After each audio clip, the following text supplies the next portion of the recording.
Shalom, shalom. All right, my name is Malachi. To my left, Nathaniel. all right. I'm coming to you with a good breakdown of the story. But first and foremost, I'd like to give all praises, honor, and glory to the Most High God Yahweh.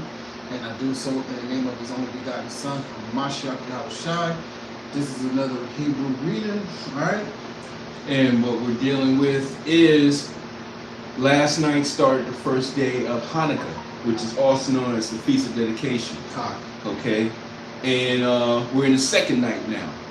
And we'll be reading about Judas Maccabees along with his they stood up against the Greeks and rededicated the temple back to the Most High.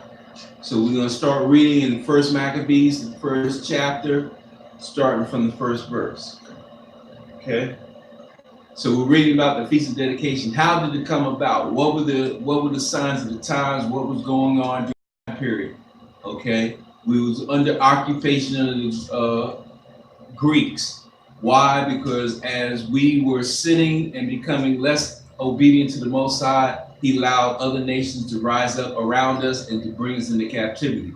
So we was now under the Grecians, rulership. The first thing the Grecians did was to make it against to circumcise your children and to also keep the law of the Most High in the Torah. This is where you get Hellenistic. Greek-speaking Jews. Okay, go ahead. All right, this is First Maccabees chapter 1.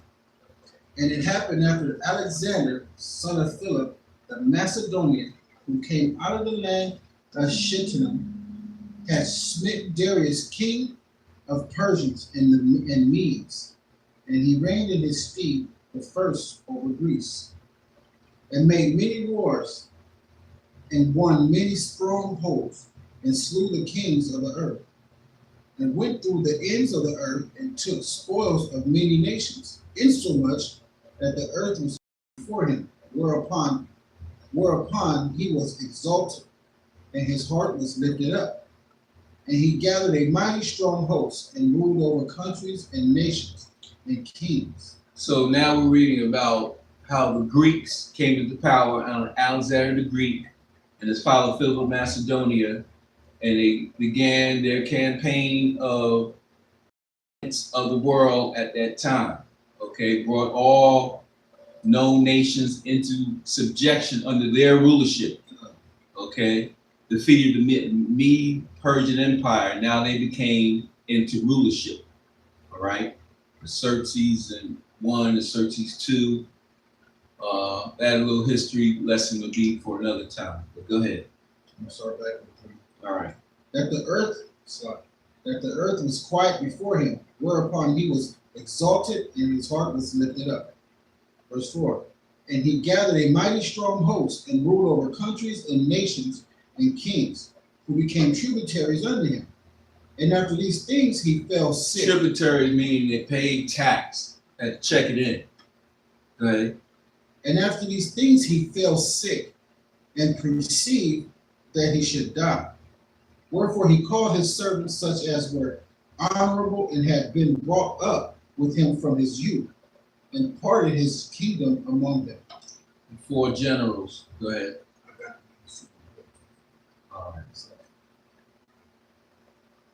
Wherefore he called his servants, such as were honorable and had been brought up with him from his youth, and parted his kingdom among them while he was yet alive. So Alexander reigned 12 years, and then died. And his servants bare rule every one in his place.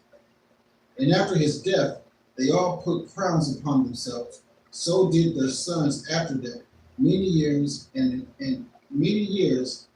evils were multiplied on the earth.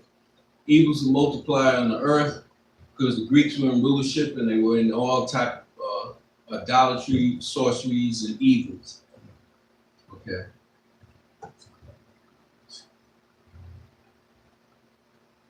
Verse 10. And there came out of them wicked root, Antiochus, surnamed Epiphanes, Epiphany. Epiphanes, Antiochus Epiphany. Antiochus, surnamed Epiphanes, son of Antiochus, the king, who had been in hostage at Rome, and he reigned in 137th year of the kingdom of the Greeks. In those days went there out Israel, wicked men, who persuaded many, saying, Let us go and make a heathen that are round about us. For since we departed from them, we have had much sorrow.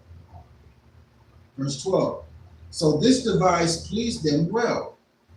Then certain of the people were so forward, hearing, that they went to the king, who gave them license to do after the ordinances of the heathen. So the wicked among our people decided to make a covenant with the heathen and started to do the customs and wickedness of the heathen, of the Greeks. And the Greeks gave them license to do whatever they wanted to do under their authority. Like these churches that do the same thing they were doing back then. Right. They got permission, and then they get money, and then what do? They promote the same paganism. What they call the Black Caucus. First the church, then the Black Caucus, right? The pastors turned into the Black Caucus. Right. Black Caucasians. Verse 14. Whereupon they built a place of exercise at Jerusalem, according to the customs of the heathen. Customs of the heathen with the gymnasiums that they would parade around naked and wrestle and do their different games fully nude. And that was through the spirit, that like gym, meaning naked in the Greek. Go ahead. And made themselves uncircumcised, and forsook the holy covenant, and joined themselves to the heathen, and were sold to do mischief. Now when the kingdom was established before Antiochus, he thought to reign over Egypt, that he might have dominion of 2 realms. Wherefore he entered into Egypt with a great multitude, with chariots and elephants and horsemen, and a great navy, and made war against Ptolemy, and made great war with Ptolemy, king of Egypt. But Ptolemy was afraid of him, and fled, and many were wounded to death. Thus got the strong cities in the land of Egypt, and he took the spoils thereof. And after that Antiochus had smitten Egypt, and returned again in the 143rd year, and went up against Israel and Jerusalem with a great multitude. Verse 21. And entered proudly into the sanctuary, and took away the golden altar. So Antiochus Epiphanes went into the temple and took away the gold-plated altar that we had in the temple. So who got it? No, Rome. Greece. We got all this stuff. The Vatican has a lot of stuff. Go ahead. Verse 21. And entered proudly the sanctuary, and took away the golden altar, and the candlesticks of light, and all the vessels thereof, and the table of the shewbread, and the pouring vessels, and the vials, and the censer of gold, and the vials, and the crowns, and the golden ornaments that were before the temple, all which he pulled off.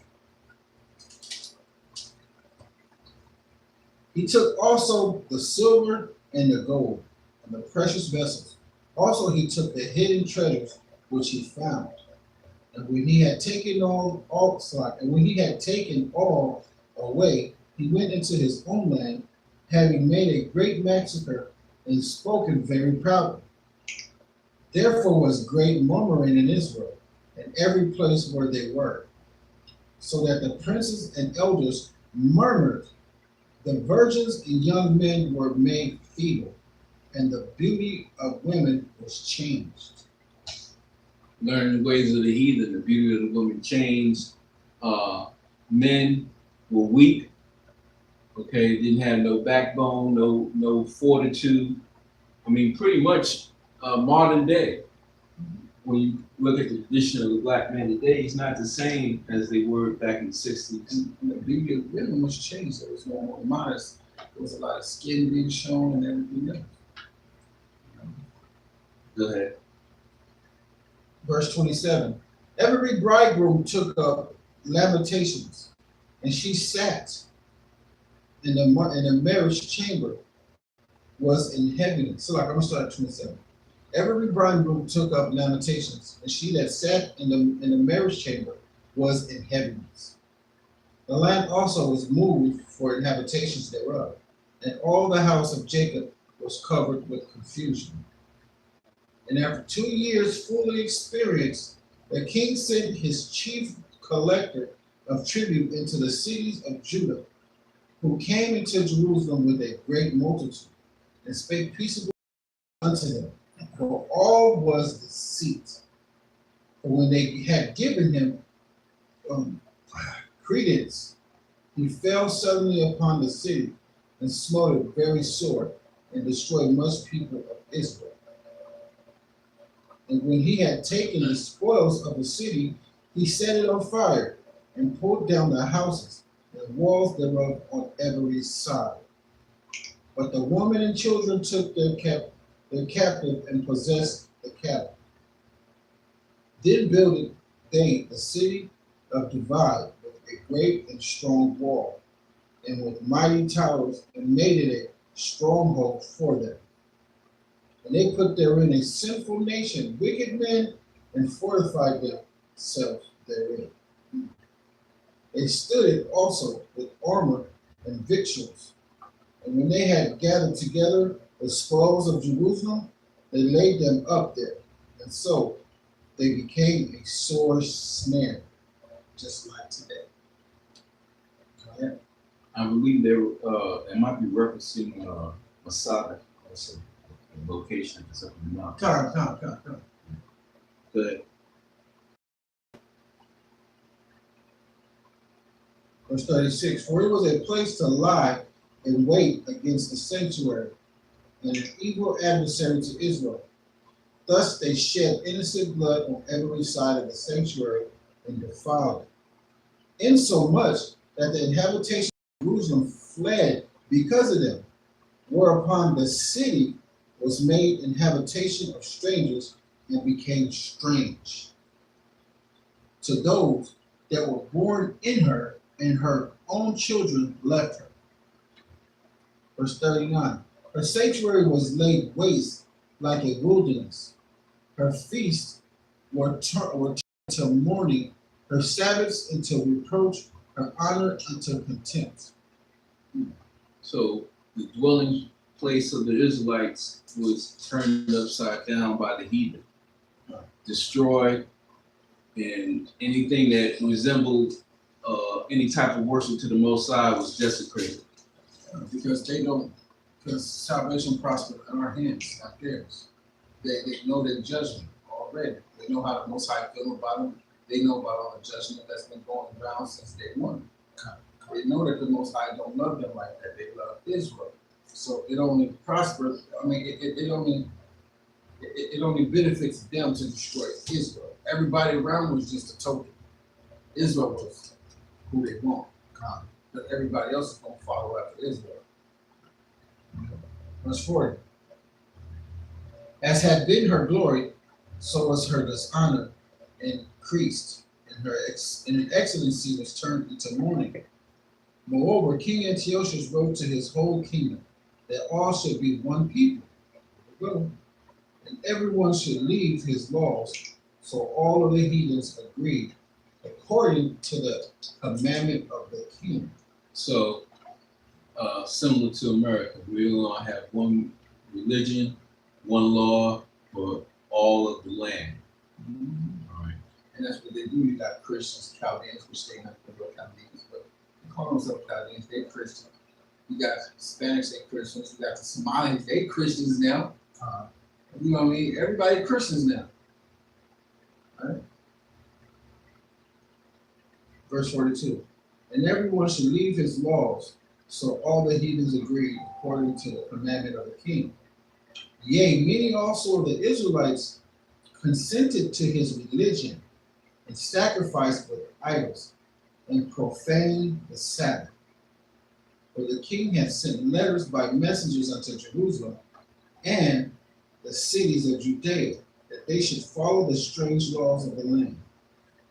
and forbid burnt offerings and sacrifice and drink offerings in the temple, that they should profane the temple, and that they should Profane meaning to sacrifice swine at the altar to the Most High.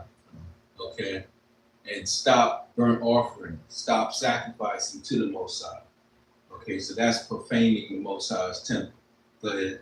And this is the decree that the king put out throughout the whole land, wherever Israel was at. Go ahead. that they should follow the strange laws of the land, and forbid burnt offerings and sacrifices and drink offerings in the temple, and that they should profane the Sabbaths and festival days. Verse 46, and pollute the sanctuary and holy people. Set up altars and groves and chapels of idols, and sacrifice swine's flesh and unclean beasts. Sacrifice swine flesh and unclean beasts at the altar of the Most High. You want them to disrespect the Most High. That's what they wanted them to do. Well, they were doing it. Yeah. Go ahead. Verse 48, that they should also leave their children uncircumcised and make their children uncircumcised and make their souls abominable with all wickedness and profanations, to the end they might forget the law and change all the ordinances. And whosoever would not do according to the commandment of the Lord, the king, he said he should die. In the selfsame manner wrote he to his whole kingdom, and appointed overseers over all the people, commanding the cities of Judea to sacrifice city by city. So all over in the land of Israel, the king made a decree that you should make sacrifices unto swine, unto idols, unto everything other than the Most High. Okay. Still in chapter 1, right? Verse 52 right now. Then many of the people were gathered unto them, to wit, everyone that forsook the law, and so they committed evils in the land, and drove the Israelites into secret places, even wheresoever they could flee for secure. So, in other words, those that wanted to be obedient to the Most High had to go underground. They had to hide. Otherwise, they would be put to death. Okay? Had to hide to keep the law. Had to hide if they circumcised their children. Okay? Because they went against the king's decree. All right, go ahead.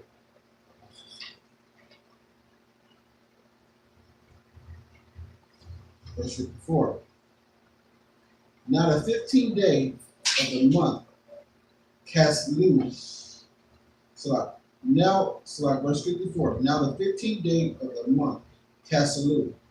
In the 145th year, they set up an abomination of desolation upon the altar, and builded idol altars throughout the cities of Judea on every side,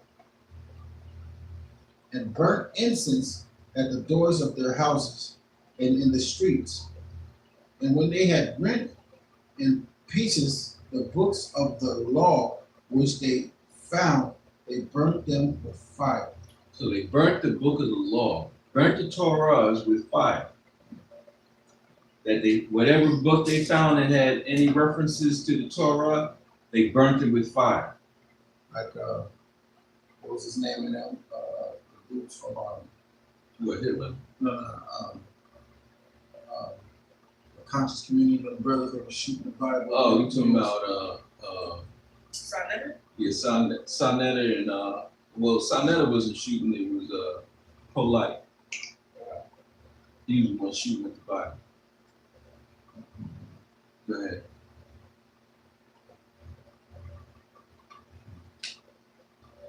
So I started with this. Mm-hmm. And wheresoever was found with any the book of the testament of any consented to the law, the king's commandment was that they should put him to death. Thus did they by their authority unto the Israelites every month, to as many as were found in the cities. Now the 25th day of the month they did sacrifice upon the idol altar, which was upon the altar of God. At which time, according to the commandment, they put to death certain women that had caused their children to be circumcised. So they put to death certain women that caused their children to be circumcised. Anybody that was found keeping the law, they were put to death. Okay? This was the king's decree. So, in 2018, 2019, there's no decree out that says that if you don't eat swine, that you would be put to death. All right? There's no decree out that if you don't eat shrimp, lobster, crab, and scavengers of the sea, that you will be put to death. There's no decree out that keep the Shabbat, that you're going to be put to death. So it's the point I'm making is you have a free will choice to be obedient to the Most High. There's no king decree as of yet saying that you're going to be put to death if you do these things. But back then, what we're reading about, that there was a decree that people were actually being put to death if they circumcised their children, if they kept the Shabbat, okay, if they kept the convocations, if they made altars unto the Most High and made sacrifices unto the Most High, they stand a chance to be put to death. That's why they had to go underground. So we're setting this up for when Judas Maccabees are going to come on the scene. Where you at? Let me start back at 61. At which time, according to the commandment, they put to death certain women that had caused the children to be circumcised. And they hanged their infants about their necks, and rifled their houses, and slew them that had circumcised them. Howbeit, many in Israel were fully resolved and conformed in themselves not to eat any unclean thing. Wherefore they chose rather to die, that they might not be defiled with meats, and that they might not profane the holy covenant. So then they died, and there was very great wrath on Israel. So great wrath upon our people for being obedient to the Most High's commandments. Before the sun. So, you're going to have to make that choice. And that's the point that we're coming to. Okay? Either you're going to choose the Most High, or you're going to choose the way of Hashatan. But either way, you're going to make a choice. Okay? And never mind what your mouth say, is what your actions is going to speak for you. Okay? Because Israel can say a lot of things verbally, but do they stand behind what they say verbally? And that's going to be the test. All right? It's going to be a big test. Oh, I mean, this book has been written in blood, the blood of our ancestors, the blood of the martyrs of Yahushua HaMashiach, the blood of Yahushua HaMashiach himself. So what makes you think you don't have to go through that test? You know? Well, you won't see it. All right. Where you at? That was it. That was 64. That was the last one. All right. So now we in First Maccabees, the second chapter. Need a break.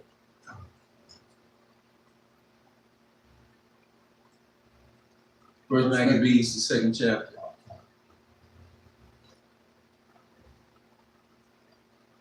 This is the book of First Maccabees, chapter 2 and verse 1. In those days arose Mattathias, the son of John, the son of Simeon, a priest of the sons of Jorah, A Levite from the tribe of Loyah, which today are the brothers and sisters from Haiti. Okay, go ahead. from Jerusalem, and dwelt in Moldon. And he had 5 sons, Johanan, called Cadus. So he had 5 sons. So Judas Maccabees, along with his 5 sons, go ahead. Simon, called Esau, Judas, who was called Maccabeus, Eleazar, called Abiram, and Jonathan, whose surname was Athos. And when he saw the blasphemies that were committed in Judah and Jerusalem, he said, Woe is me, wherefore was I born to see this misery of my people, and of the holy city, and to dwell there, delivered into the hand of the enemy, and the sanctuary into the hand of the stranger. So the sanctuary, the temple, was given into the hand of the stranger and the enemy. Come. And he's bearing witness to this, and this grieves his soul and his spirit greatly. Go ahead. Verse 8, Her temple is become as a man without glory. Her glorious vessels are carried away into captivity. Her infants are slain in the streets, her young men with the sword of the enemy. What nation hath not had part in her kingdom, and gotten of her spoils?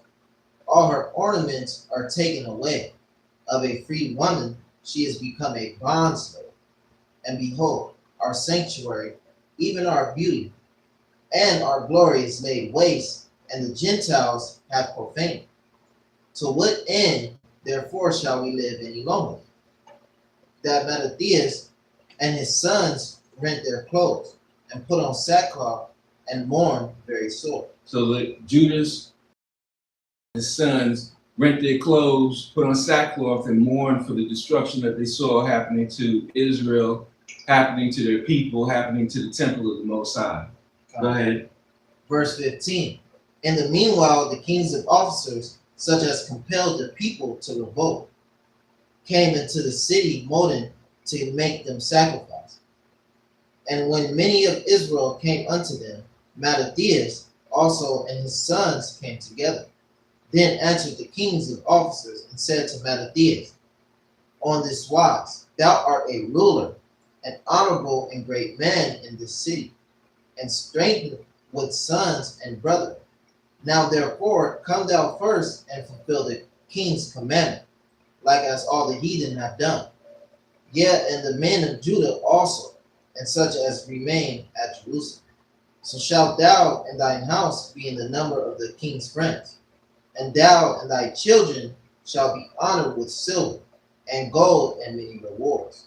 So in other words, since you have the top position within the city and people look up to you for your leadership, won't you be the first one to give the example of sacrificing onto these idols and this pagan altar that we set up here by the king's decree?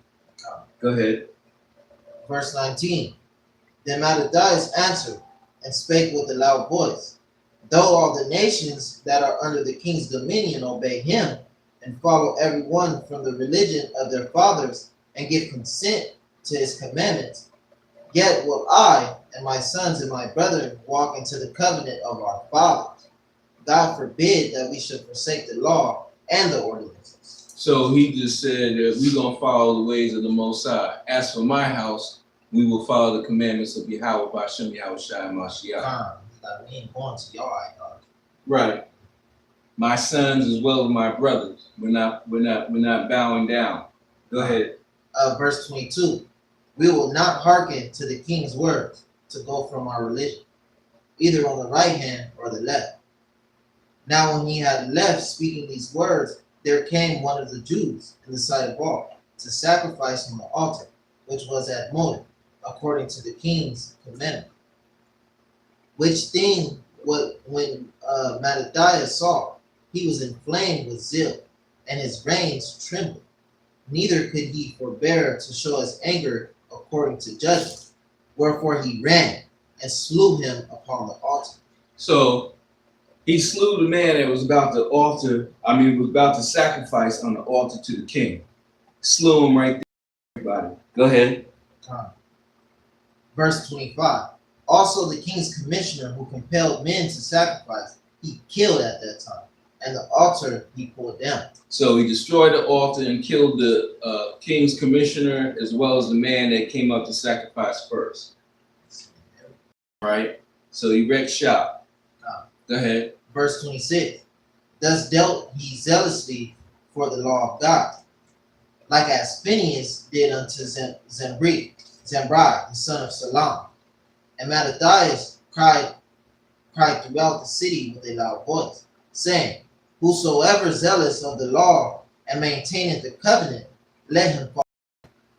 So he and his sons fled into the mountains, and left all that they had in the city. So they fled up into the mountains, and now they're gonna operate as guerrillas, guerrilla warfare, ambush and stick and move. All right. Had to flee because they were being pursued by the armies now.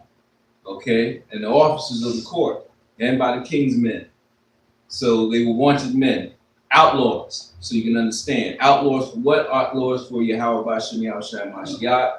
Outlaws for the law. And Okay? if you think about it right now, at that time, they had everybody under their armpits. Everybody. All the nations and everybody. So what he did right now was he went against them and fled out. That's what he's doing at the warfare. He left everything in there. They ain't worried about nothing else. He just took his sons and everybody else. You gotta think about that. Go ahead. Verse 29. Then many that sought after justice and judgment went down into the wilderness to dwell. So many who were inspired by his act of valor on that day left also what they had in the cities and came out to the mountains to dwell with him as an outlaw also. Go ahead. Verse 30. Both they and their children, and their wives, and their cattle, because afflictions increased sore upon them. Now when it was told the king's servants and the host that was at Jerusalem in the city of David, that certain men who had broken the king's commandment were gone down into the secret places in the wilderness, they pursued after them, a great number, and having overtaken them, they camped against them and made war against them on the Sabbath day. And they said unto them, let that which you have done hit hurdle, suffice come forth, and do according to the commandment of the king, and you shall live. But they said, we will not come forth, neither will we do the king's commandment to profane the Sabbath day. So then they gave them the battle with all speed. Howbeit they answered them not, neither cast they a stone at them, nor stopped the places where they lay hid, but said, let us die all in our innocency. Heaven and earth shall testify for us, that you put us to death wrongfully. So they rose up against them in battle on the Sabbath, and they slew them, their wives and children, and their cattle, to the number of 1,000 people. So 1,000 people were killed on the Shabbat day because they didn't fight on the Shabbat day. All right. Men, women, and children. Go ahead. Verse 39. Now when Mattathias and his friends understood hereof, they mourned for them right sore. And one of them said to another, if we all do as our brethren have done, and fight not for our lives and laws against the heathen, they will quickly root us out of the earth. At that time, therefore, they decreed, saying, whosoever shall come to make battle with us on the Sabbath day, we will fight against him. So, you want to bang on the Shabbat day, we're going to bang right back. And, and you have to understand, they had to make the decree based on the circumstances that they were dealing with. Because the heathen didn't respect the Shabbat. The heathen thought that you wouldn't fight on the Shabbat. That's why they attacked on the Shabbat. But Judas Maccabees saw what happened to their brethren on the Shabbat, made a decree that if they come in, they're not going to go out and seek the battle. But if you bring it to us, we're gonna hold court. And best believe it's going to go down. All right. Neither will we die all, as our brethren that were murdered in the secret places. Then came there unto him a company of Assyrians, who were mighty men of Israel, even all such as were voluntarily devoted unto the law.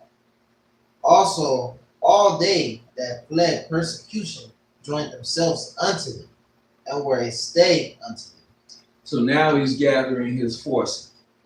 Not greater than the army that they're going up against, but nonetheless, they're gathering the forces of men that are willing to fight. All right, go ahead. So they, verse 44, so they joined their forces and smote sinful men in their anger, and wicked men in their wrath, but the rest fled to the heathen for succor. Then Mattathias and his friends went round about and pulled down the altars. So after they slew the wicked men among them, that didn't want to be obedient to the Most High, they went around and slew down the altars and the idols that they had set up. They no use to us. Right. Go ahead. Verse 46. And what children soever they found within the coasts of Israel uncircumcised, those they circumcised valiantly. So they circumcised the children that were not circumcised at that time among the coasts of Israel, and they threw down the altars of the heathen that were put up. Circumcised. Where you at? Verse 47. They pursued also after the proud men, and the work prospered in their hand. So they recovered the law out of the hand of the Gentiles and out of the hand of the king. Neither suffered they the sinner to triumph. Now when the time drew near that Mattathias should die, he said unto his sons, Now hath pride and rebuke gotten strength, and the time of destruction of indignation. Now therefore, my sons, be ye zealous for the law, and give your lives for the covenant of your fathers. Call to remembrance what acts our fathers did in their time, so shall ye receive great honor and an everlasting name. So shall the Spirit of the Most High dwell with you if you call to honor the sacrifices of your forefathers made for the law and for the Torah and for your nation. So this is what his father is giving instructions to his sons before he dies. All right? Don't die in vain, die for a purpose. Go ahead. Verse 52. Was not Abraham found faithful in temptation, and it was imputed unto him for righteousness? Joseph, in the time of his distress, kept the commandment, and was made Lord of Egypt. Phinehas, our father, in being zealous and fervent, obtained the covenant of an everlasting priesthood. Jesus, for fulfilling the word, was made a judge in Israel. Caleb, for bearing witness before the congregation, received the heritage of the land. David, for being merciful, possessed the throne of an everlasting kingdom. Elias, for being zealous and fervent for the law, was taken up into heaven. Ananias, Azarias, and Mishael, by believing, were saved out of the flame. Daniel, for his innocency, was delivered from the mouth of the lions. So all these examples of prophets and martyrs that stood up against great odds, that stood up for Yahweh, while Yahweh Shai Mashiach. These are all examples that you have to look towards and understand that just as they did it in the past, we must do it in the future. Go ahead, where you at? Verse 61. And thus consider ye throughout all ages, that none that put their trust in him shall be overcome. Fear not then the words of a sinful man, for his glory shall be dumb and warms. Today, fear not in a sinful man, because your glory will be that of worms and what? And dung. All right. Fear not what? Fear not a sinful man. So fear not the king. Be sinful, lest you end up being as worms or as dung, dead. All right, go ahead. Verse 63. Today he shall be lifted up, and tomorrow he shall not be found, because he is returned into his dust, and his thought is come to nothing. Wherefore, you, my sons, be valiant, and show yourselves men in the behalf of the law, for by it shall you obtain glory. And behold, I know that your brother Simon is a man of counsel. Give ear unto him always. He shall be a father unto you. And a lot of brothers and sisters out here, when he said, fear not in the words of a sinful man, everything that Trump is talking about, don't worry about it. You keeping the law, statutes, and commandments, hey, don't even worry about that. Don't feel that sinful man. Keep talking. Because the Most High wants him to exalt himself to the point where he gets to slap him down. That's all that's going to happen. All the words that he's saying is going to matter to everybody else. All them pork chop pastors, all those people that's not keeping the commandments out there, just transgressing the law and they don't want to make change. They don't want to change. That's the thing. That's why they're scared, because they don't want to make change. They don't know what's going on.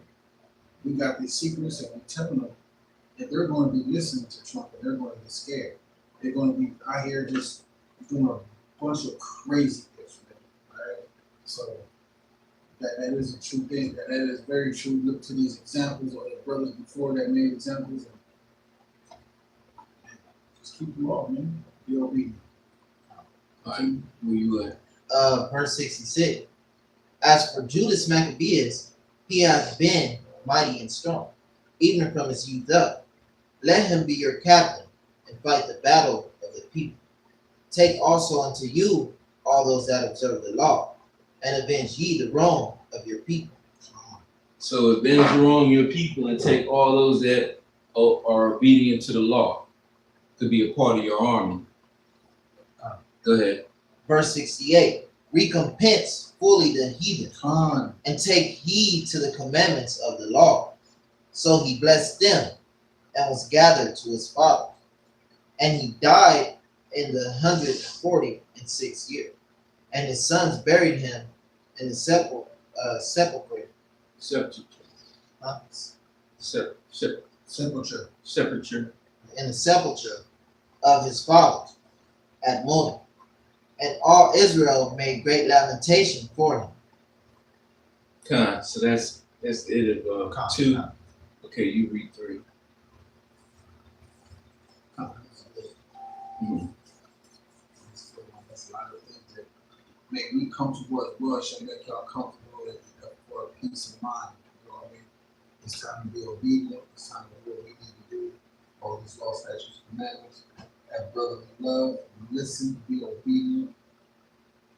And just keep doing the work and have faith. You know what I mean? And if you ain't got the faith, hey, post questions, ask questions.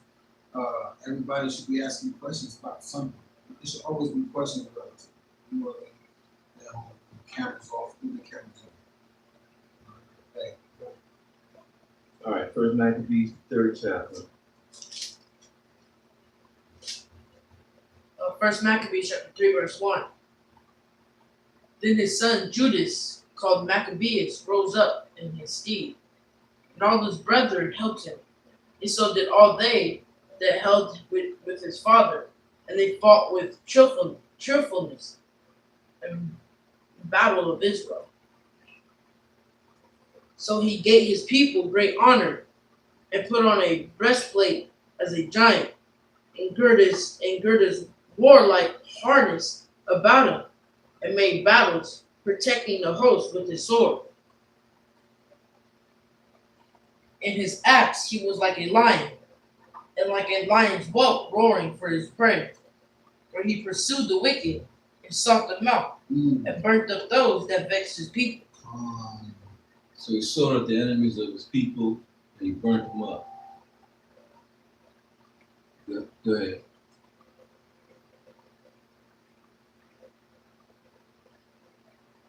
Wherefore the wicked shrunk for fear of him, and all the workers of iniquity were troubled, because salvation was in his hand.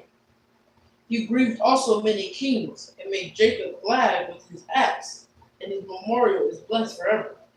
Moreover, he went through the cities of Judah, destroying the ungodly out of them, and turning away wrath from Israel, so that he was renowned unto the uttermost part of the earth, and he received unto him that were ready to perish. So you see unto him those that were ready to die for the cause. Okay, martyrs, ready for martyrdom. Okay, soldiers that understood the battle that they were up against. All right, go ahead. Then Apollonius gathered the Gentiles together, and a great host out of Samaria to fight against Israel. Which thing, when Judas perceived, he went forth to meet him, and so he smote him and slew him, and many also fell down slain, but the rest fled. Wherefore Judas took their spoils, and Apollonius' sword also, and therewith he fought all his life long. Now when Saran, a prince of the army of Syria, heard say that Judas had gathered unto him a multitude in company of the faithful to go out with him to war, he said, I will get me the name and in honor in the kingdom, for I will go fight with Judas and them that are with him, who despise the king's commandment. So he made a decree and got all those that wanted to stand up against the king's commandment of evil and wickedness. So Hanukkah, let me put this out. We're reading the story of Hanukkah. Now, there's nowhere in the scriptures where it says that they had enough oil that it lit the temple for these 7 days of Hanukkah.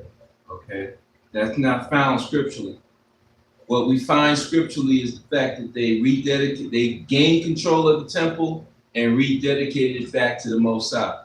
And that's what they celebrated in the Feast of Dedication. The dedication is dedicating the temple and the altar back to the Most High. Okay, back to Yahweh. Okay, now the whole commercialism of Hanukkah with the presents and everything, that was the so-called white man who calls himself a Jew, trying to appease his kids because of the commercialism of Christmas during this time of the year.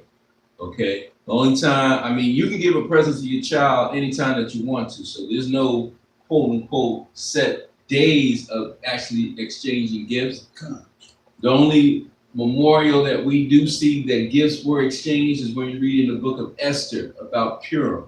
That's when they actually exchange gifts, and that's what you read in the scriptures of them exchanging gifts.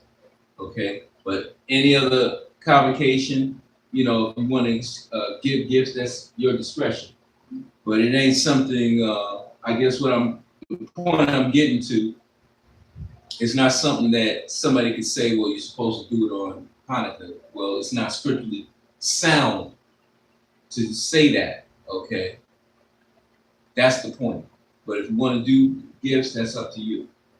All right. Where you at? Verse 15. All right. So he made him ready to go up, and there went with him a mighty host of the ungodly to help him, and to avenge on the children of Israel. And he came near to the going up of Bethron. Judas went forth to meet him with a small company,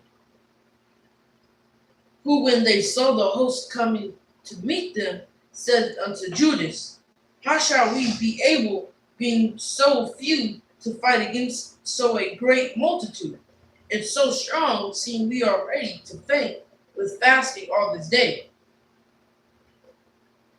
Unto whom Judas answered, It is no hard matter for many to be shut up in the hands of a few.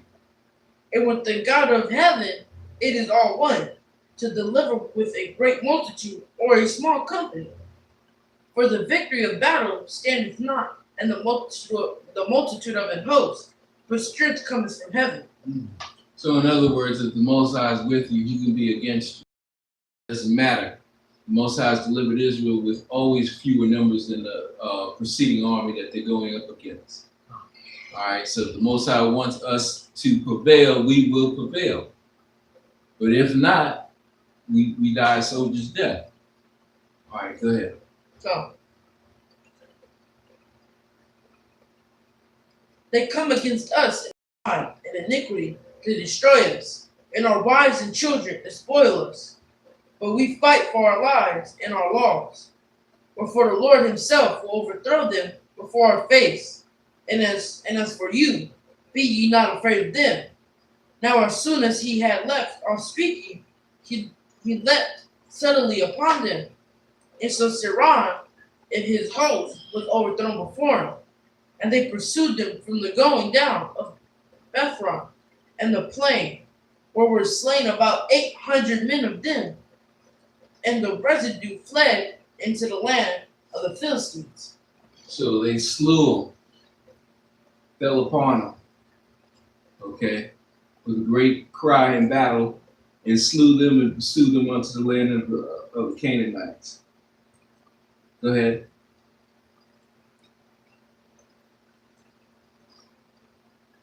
Then began the fear of Judas and his brethren, and an exceeding great dread to fall upon the nations round about them. Insomuch is his fame came unto the king, and all nations talked of the battles of Judas.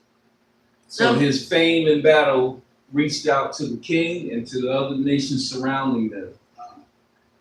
And that was through the spirit of the Most High, giving them that victory. And then, you know, the story is always bigger than the actual battle itself, so it was pretty well amped up. Go ahead.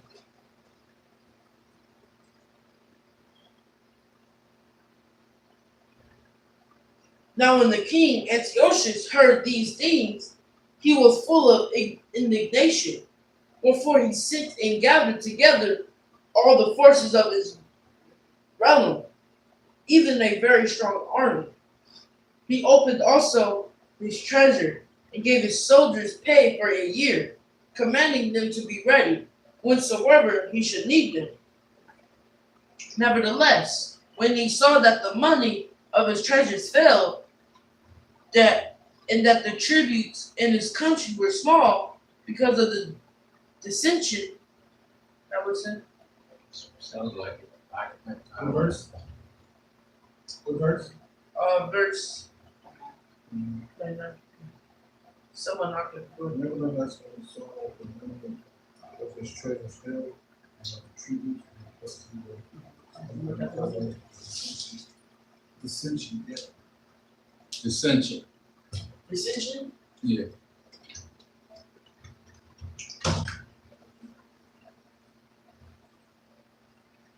Go ahead.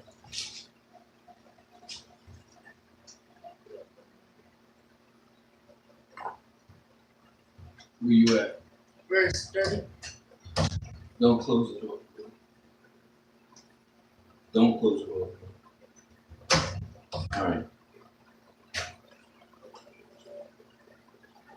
And he feared that he should not be able to bear the charges any longer, nor to have such gifts to give so liberally as he did before, for he had abounded above the kings that were before him. So he's losing money. This war he's having with Judas Maccabees. Okay, he don't have the tribute to pay his armies or outside forces can fight Judas Maccabees. Go ahead. He opened also his treasure, gave the soldiers pay for it also. Verse 31. Wherefore, being perplexed in his mind, he determined to go into Persia, there to take the tribute of the countries and to gather much money. So he left Lysis, a noble man, and one of the blood royal, to oversee the affairs of the king from the river Euphrates unto the borders of Egypt, and to bring up his son Antiochus until he came again.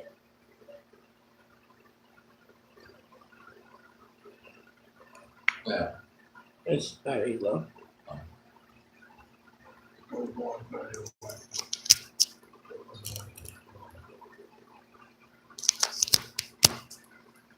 Okay. What verse you in? No, 33.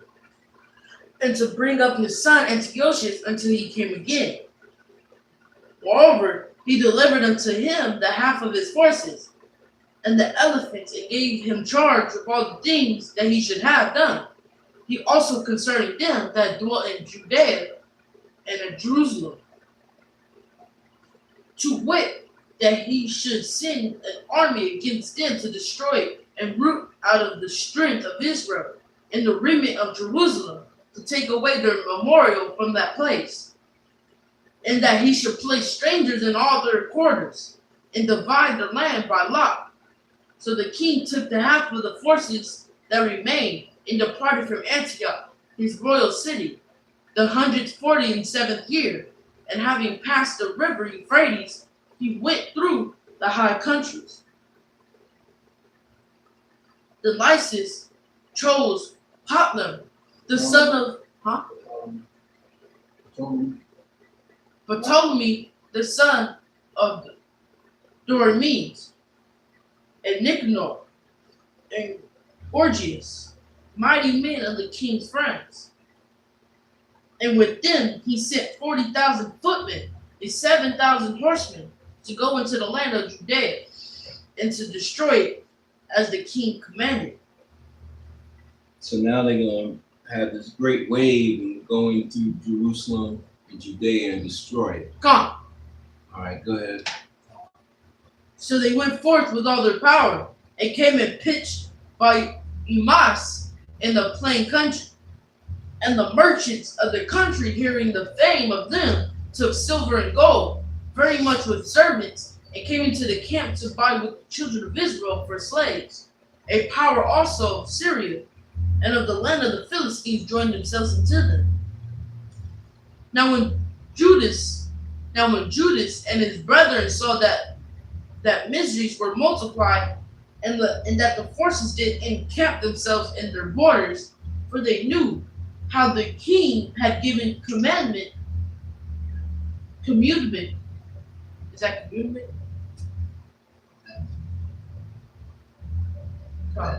Commandment to destroy the people and utterly abolish them.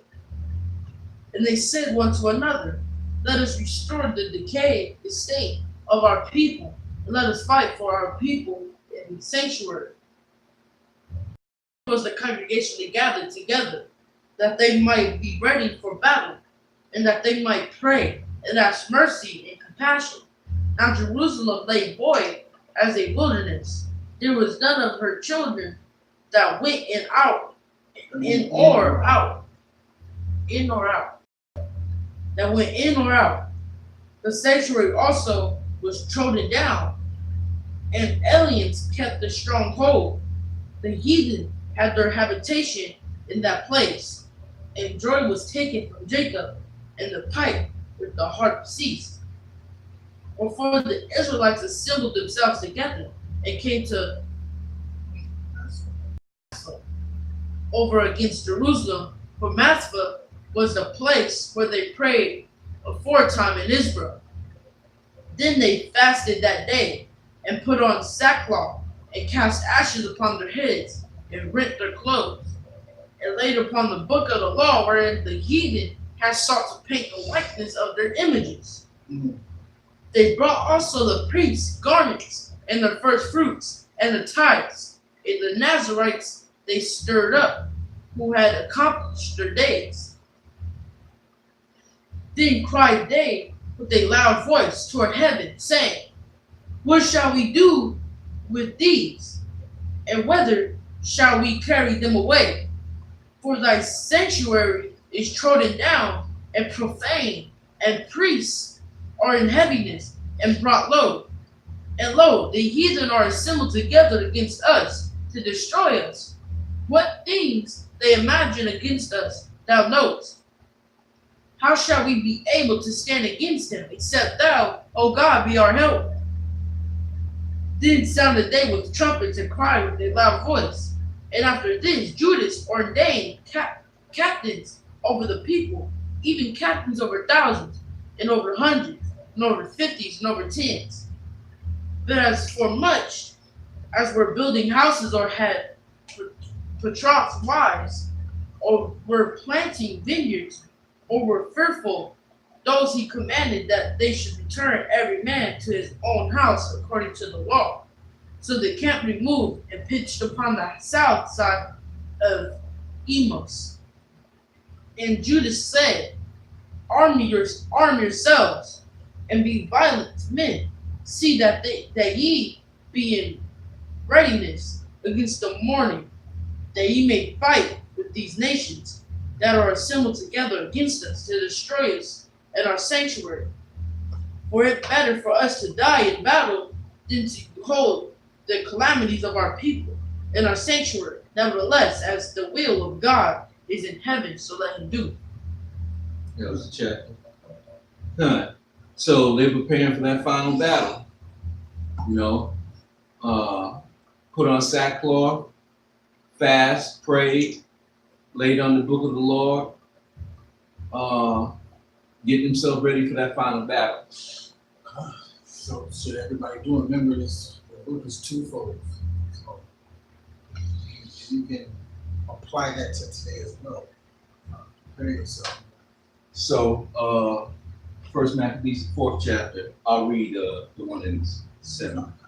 This is First Maccabees chapter 4, verse 1. Then took Gorgias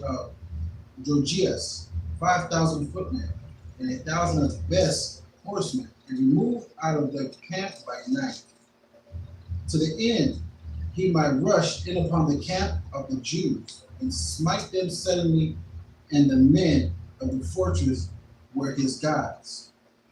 Now when Judas heard thereof, he himself removed, and the valiant men with him, that he might smite the king's army which was at Emmaus, while as yet the forces dispersed from the camp.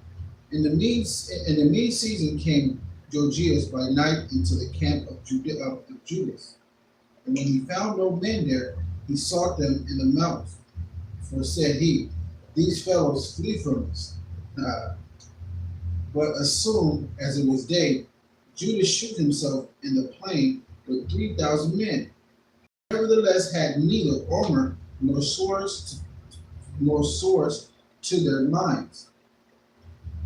And they saw the camp of the heathen, that it was strong and well harnessed, and compassed round about with horsemen. And these were experts of war. Then said Judas to the men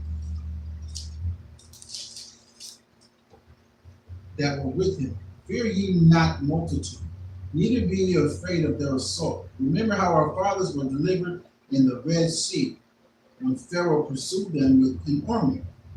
Now therefore, let us cry unto heaven, and peradventure the Lord will have mercy upon us, and remember the covenant of our fathers, and destroy this host before our face this day. So you got this 400 year coming up, and the Most High is going to start doing a lot of things. You know what I mean? He's going to start hearing us a lot more and everything else. So all of these commandments now, man. So when we cry unto the Lord, He'll give us a way, and He'll open up to us. He'll show us a path and give us strength and whatever we got to do.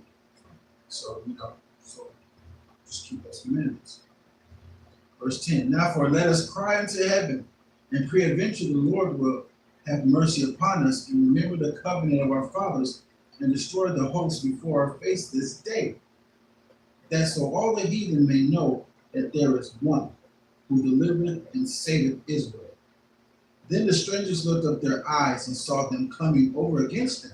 Wherefore they went out of the camp to battle, but they that were with Judas sounded their trumpets. Verse 14. So they joined battle, and the heathen began discomfited, fled into the plain. Howbeit all the hindmost of them were slain with the sword, for they pursued them unto Gazara, and into the plains of Idumea, and Azotus, and Jamenia, so that there were slain of them upon 3,000 men. Verse 16. This done, Judas returned again with his host, for pursuing them, and said to the people, be not grieved of the spoils, inasmuch as there is a battle before us, and Gorgias and his host are here by us in the mountain. But stand ye now against your enemies, and overcome them, and after this you may bodily take the spoils, boldly take the spoils. So don't get preoccupied with taking the spoils now. We still got more battle to deal with. Then afterwards, when times are running higher, then you can take the spoils that you want. Verse 19. And Judas was yet speaking these words, there appeared a part of them looking out of the mountains, who, when they perceived that the Jews had put their host to flight, and were burning the tents, and for the smoke that was seen declared what was done. When therefore they perceived these things, they were sore afraid, and seeing also the host of Judas in the plain ready to fight. Now, if the Most High been with you the whole time, if the Most High has been with you the whole time, not. Fear not the saying of these kings, fear not the saying of these other nations. Just keep the law and do as you told, and fight valiantly. Fight with the Most High, knowing that ain't nothing gonna happen to you. The Most High is gonna make sure ain't nothing happen to you. So when you go to fight, man, fight valiantly. Just you gonna be on your A game, because you got that confidence knowing that the Most High ain't gonna let nothing happen to you. You ain't finna you call that? You're not finna freeze up. Yeah, freeze up. What would you say? You know, for the reference to it was on my tongue. I had it, and I lost it. But don't have a faith. Have a faith. Be faith. And just do the work. Verse 21. When therefore they perceived these things, they were sore afraid, and seeing also the host of Judas in the plain ready to fight. So they fled every one into the land of strangers. Then Judas returned to spoil the tents, where they got much gold and silver and blue silk, and purple of the sea, and great riches. After this, they went home and sung a song of thanksgiving and praised the Lord in heaven because it is good. That's the real thanksgiving. When we are killing off our enemies and we're back in our land, that's a good thanksgiving. I got a precept on it too. Because his mercy endureth forever. Right. After this, they went home, this 24. After this, they went home and sung a song of thanksgiving and praised the Lord in heaven because it is good, because his mercy endureth forever. Thus Israel had a great deliverance that day. Verse 26.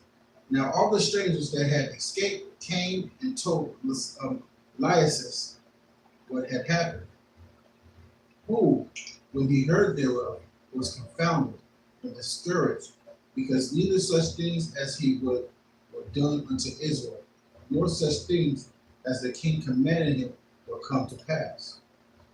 So he was just mad at the things he wanted to happen to Israel didn't happen. Right, so he's furious. Yeah. He wanted them dead. He wanted Judas mad to get them dead. But it didn't happen because the Most High is there. Verse 28. The next year, therefore, following, Elias gathered together 80,000 choice men of foot and 5,000 horsemen, that he might subdue them. So they came into Idumea and pitched their tents in Bethusra, and Judas met with them 10,000 men.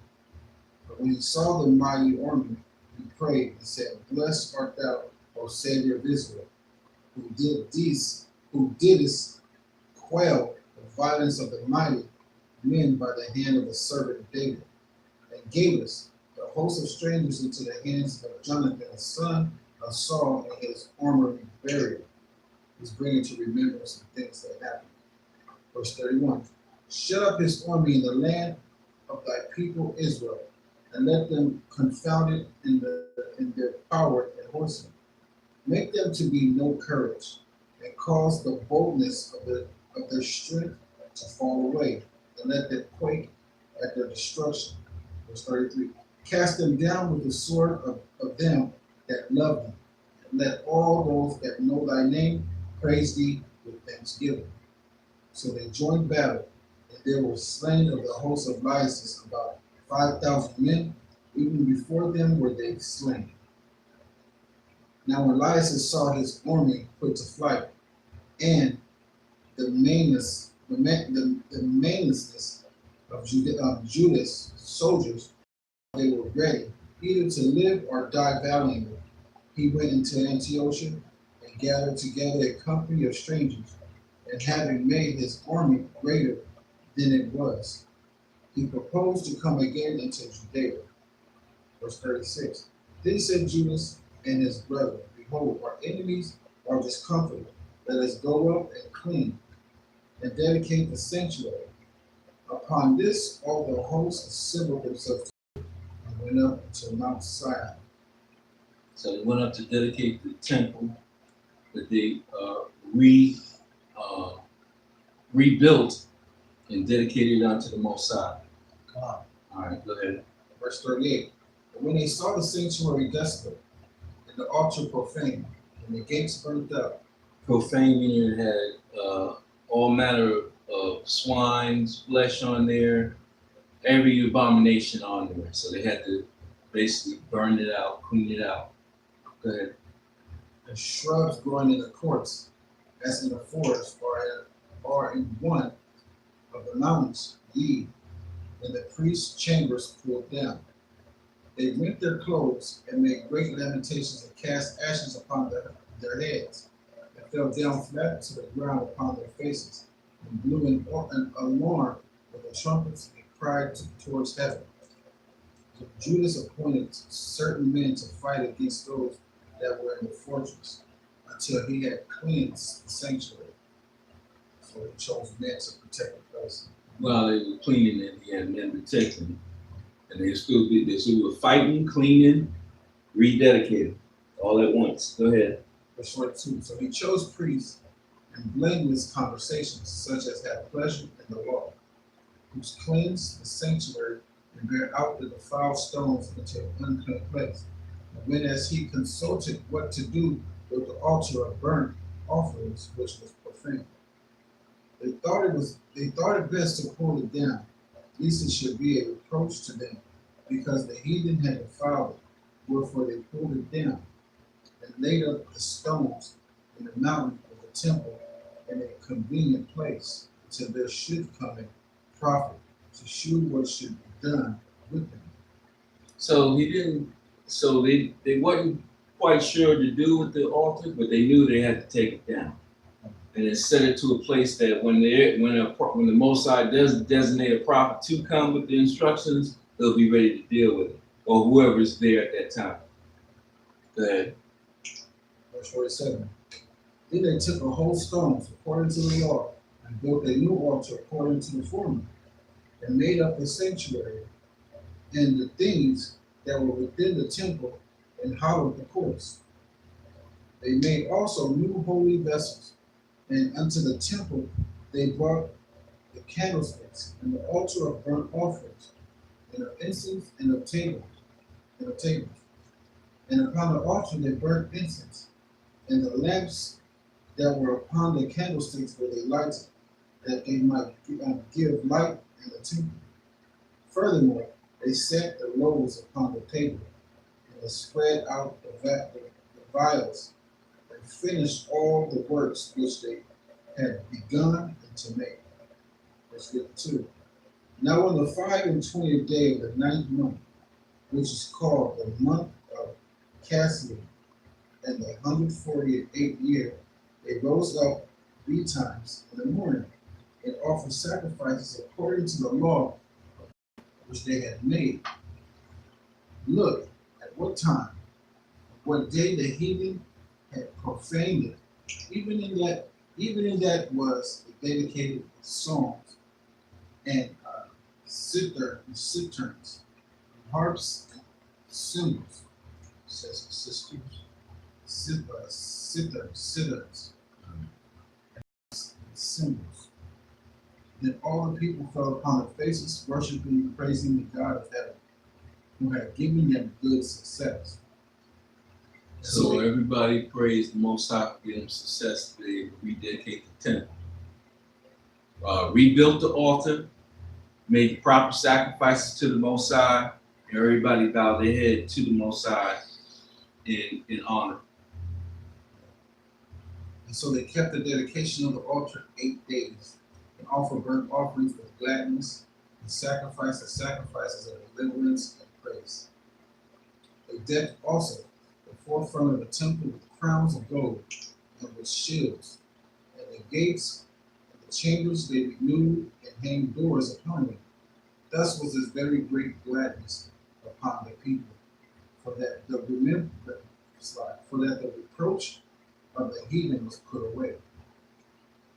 Moreover, Judas and his brethren with the whole congregation of Israel ordained that the days of the dedication of the altar should be kept in their season from year to year by the space of 8 days.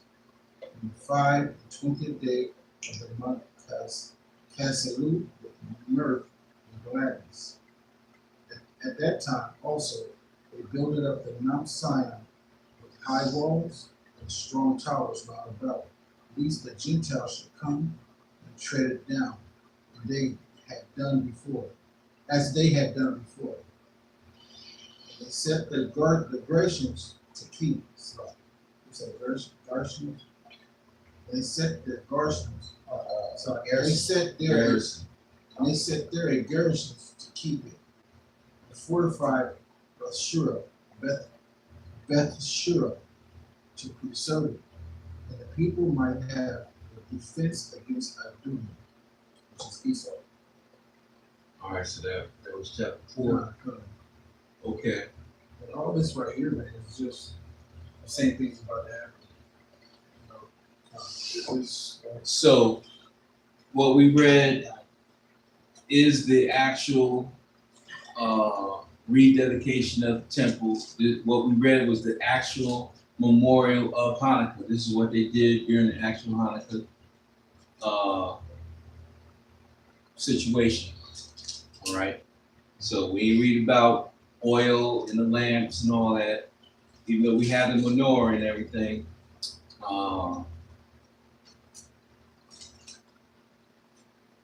You can finish reading that, but what I want to do now,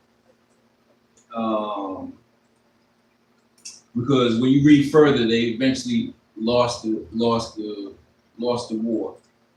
Okay, they won major battles, but they ended up losing the war. Okay, when you read further into the Maccabees. So this is Second Maccabees, the 7th chapter. Okay.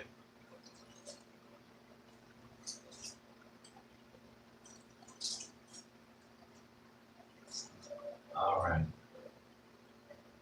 Here we go. Second Maccabees, the 7th chapter. All right. So for all those that say that, all you gotta do is pray over your food and the Most High will bless it. We're gonna read how a mother and her 7 sons were murdered for not keeping the king's decree of eating swine. All right. So here we go. And it came to pass also that 7 brethren with their mother were taken and compelled by the king against the law to taste swine's flesh, and were tormented with scourge and whips. Now, if you don't want a scourge is a whip that has pieces of stone attached to the ends of it. Okay. But one of them that spake first said thus, what wouldest thou ask or learn of us? We are ready to die rather than transgress the laws of our fathers. So this is what they said. One of the sons of the mother. Okay, we're ready to die than to transgress the laws of our fathers. So if anybody tells you that you don't have to keep the law, that's not true. Okay, you have to keep the law, no matter what captivity you find yourself into. They were in captivity right now, and they kept the law unto death. Okay, we just read about Judah's Maccabees rededicated the temple back unto the Most High unto death. So I don't know what foolishness and folly that some pork chop preacher can now compel you that it's okay to eat swine, it's okay to celebrate Snakesgiving and Witchmas and Halloween, when we reading about our forefathers that would rather die than to break the laws of the Most High. Okay, it came to pass also that 7 brethren with their mother were taken and compelled by the king against the law to taste swine's flesh, and were tormented with scourges and whips. But one of them that spake first said thus, what wouldest thou ask or learn of us? We are ready to die rather than to transgress the laws of our fathers. Then the king, being in a rage, commanded pans and cauldrons to be made hot. Okay, so now they're about to be cooked alive with oil. Okay, which forthwith being heated, he commanded to cut out the tongue of him that spake first, and to cut off the utmost parts of his body, the rest of his brethren and his mother looking on. Now, do you understand what I just said? His utmost parts. Okay, his toes, his by the joints, okay, skin, scalp, okay, and he was still alive.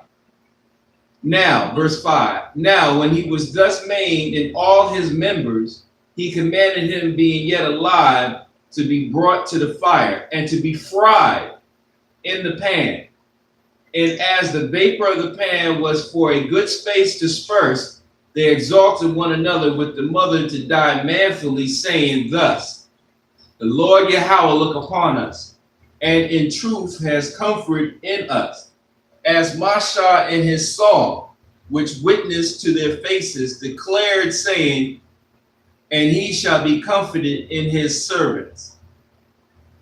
So when the first was dead, after this number, they brought the second to make him a mocking stock. And when they had pulled off the skin of his head with the hair, they asked him, wilt thou eat before thou be punished throughout every body? But he answered in his own language and said, La'ah. Wherefore he also received the next torment in order as the former did. And when he was at the last gasp, he said, thou like a fury takest us out of this present life, but the King of the world shall raise us up, who has died for his sin, unto everlasting life. Talk about Yahushua and Mashiach. After him was the third made a mocking stock. And when he was required, he put out his tongue, and that right soon holding forth his hands manfully, and said courageously, these I have from heaven, and for his laws I despise them. And from him I hope to receive them again. Talking about his utmost parts of his hands, his body. Insomuch that the king and they that were with him marveled at the young man's courage, for that he nothing regarded the pains. Now, when this man was dead also, they tormented and mangled the fourth in like manner. So when he was ready to die, he said thus, it is good being put to death by men to look for hope from Yahweh, to be raised up again by him. As for thee, thou shalt have no resurrection to life. Afterward, they brought the fifth also and mangled him. Then looked he unto the king and said, thou hast power over men, and thou art corruptible. Thou doest what thou wilt. Yet think not that our nation is forsaken of Yahweh, but abide a while, and behold his great power, how he will torment thee and thy seed. After him also they brought the sixth, who being ready to die said, be not deceived without cause. For we suffer these things for ourselves, having sinned against our Elohim. Therefore, marvelous things are done unto us. But think not thou that taketh in hand to strive against Yahweh, that thou shalt escape unpunished. But the mother was marvelous above all, and worthy of honorable memory. For when she saw her 7 sons slain within the space of one day, she buried it with a good courage, because of the hopes that she had in Yahweh. Yet she exalted every one of them in her own language, filled with courageous spirits, and stirring up her womanish thoughts with a manly stomach, she said unto them, I cannot tell how ye came into my womb, for I neither gave you breath nor life, neither was it I that formed the members of every one of you. But doubtless the creator of the world, who formed the generation of man and found out the beginning of all things, will also of his own mercy give you breath and life again, as ye now regard not your own selves for his law's sake. Now Antiochus, thinking himself despised and suspecting it to be a reproachable speech, while the youngest were yet alive, did not only exalt him by words, but also assured him with oath that he would make him both a rich and happy man if he would turn from the laws of his fathers, and that also he would take him for his friend and trust him with affairs. But when the young man would in no case hearken unto him, the king called his mother and exhorted that she would counsel the young man to save his life. And when he had exhorted her with many words, she promised him that he would counsel her son. But she bowing herself towards him, laughing the cruel tyrant to scorn, spake in her country's language on this matter: O my son, have pity upon me that bear thee in my womb, and give thee such 3 years, and nourish thee, and brought thee up unto this age, and endured the troubles of education. I beseech thee, my son, look upon the heavens and the earth, and all that is therein, and consider that Yahweh made them of things that were not, and so was mankind made likewise. Tormentor. But being worthy of thy brethren, take thy death, that I may receive thee again in mercy with thy brethren. While she was yet speaking these words, the young man said, Whom wait ye for? I will not obey the king's commandment, but I will obey the commandment of the law that was given unto our fathers by Mashah. And thou that hast been the author of all mischief against the Hebrews shall not escape the hands of Yahweh, but we suffer because of our sin. And though the living Yahweh be angry with us a little while for our chastising and correction, yet shall he be at one again with his servants. But thou, O godless man, and of all other most wicked, be not lifted up without a cause, nor puffed up with uncertain hopes, lifting up thy hand against the servants of Yahweh. But thou hast not yet escaped the judgment of Almighty Yahweh, Elohim, who seeth all things. For our brethren who now have suffered a short pain are dead under Yahweh's covenant of everlasting life. But thou, through the judgment of Yahweh, shall receive just punishment for thy pride. But I, as my brethren, offer up my body and life for the laws of our fathers, beseeching Yahweh that he would speedily be merciful unto our nation, and that thou by torments and plagues may confess that he alone is Yahweh, and that in me and my brethren the wrath of the Almighty, which is justly brought upon our nation, may cease. Then the king, being enraged, handed him worse than all the rest, and took it grievously that he was mocked. So this man died undefiled, and put his whole trust in Yahweh. Last of all, after the sons, the mother died. Let this be enough that to have spoken concerning the idolatrous feast in the extreme torture. Bashem, Yahweh Shai, Hamashiach, Amen. So, let this be a lesson to all those that are hearing this, that unto death we keep the laws of Yahweh Bashem, Yahweh Shai, Hamashiach. And these are examples to remind us of what our forefathers and our ancestors and all the martyrs of Yahweh Shai HaMashiach had to go through in order to receive the kingdom of heaven. Okay? Anything else you want to add? I just wanted to leave it up. Okay.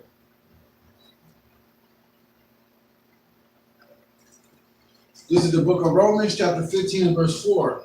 For whatsoever things were written aforetime were written for our learnings, that we through the comfort of the scriptures might have hope. And this is the hope. This is why we read these stories, to remind us of the hope of what our forefathers had under greater afflictions than what we're going through right now. So, all right? Ain't no law saying that swine gonna be put to death. We witnessed the law of what happened to those that did not eat swine. We witnessed what happened to those that did not circumcise their children. So there's no excuses in 2019 for not keeping the laws of Yahweh Bashem, Yahweh Shai Mashiach. So you can close out. with that, we give all praises, honor, and glory to the Most High Yahweh, and we do so in the name of His only begotten Son, Hamashiach Yahweh Shai. And with that, Shalom. Shalom. Kwame Yashala. Kwame Yashala.